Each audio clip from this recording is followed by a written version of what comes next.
e fondero per lo mondo sano, così comincia un lungo cammino che a Francesco porta lontano.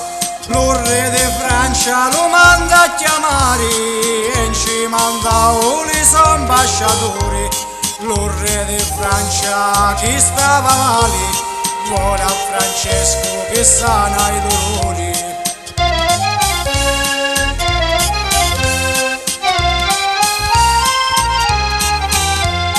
Ma lo gran santo calabrese non si la sentiva di partire, che pure principe e marchesi cercarono con convincere.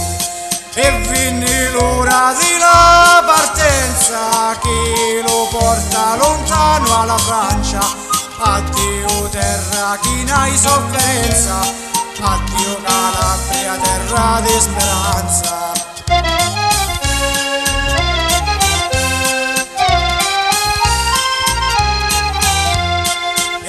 Francesco prima di partire sopra o Pollino vuoi sinchianare.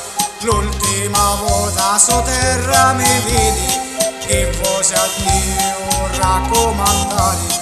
Chi non di lacrima mano ya sao e la sua terra benedicio. In tato loco che si fermò l'impronta Santa Francesco d'Assao.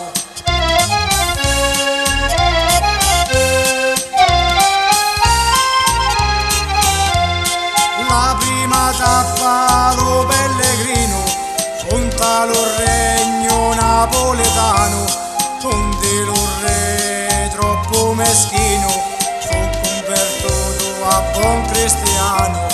E poi a Roma si vosi fermare per doveri e devozioni, verso lo Papa che vosi incontrare avere la sua benedizione.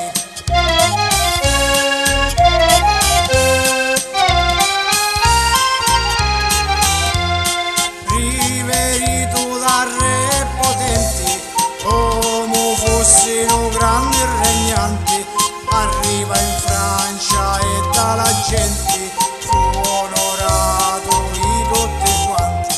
Lo grande re che disperava, San Francesco lo rasserena, caso preghiera lo preparava, mi lascia in pace sta vita terrena.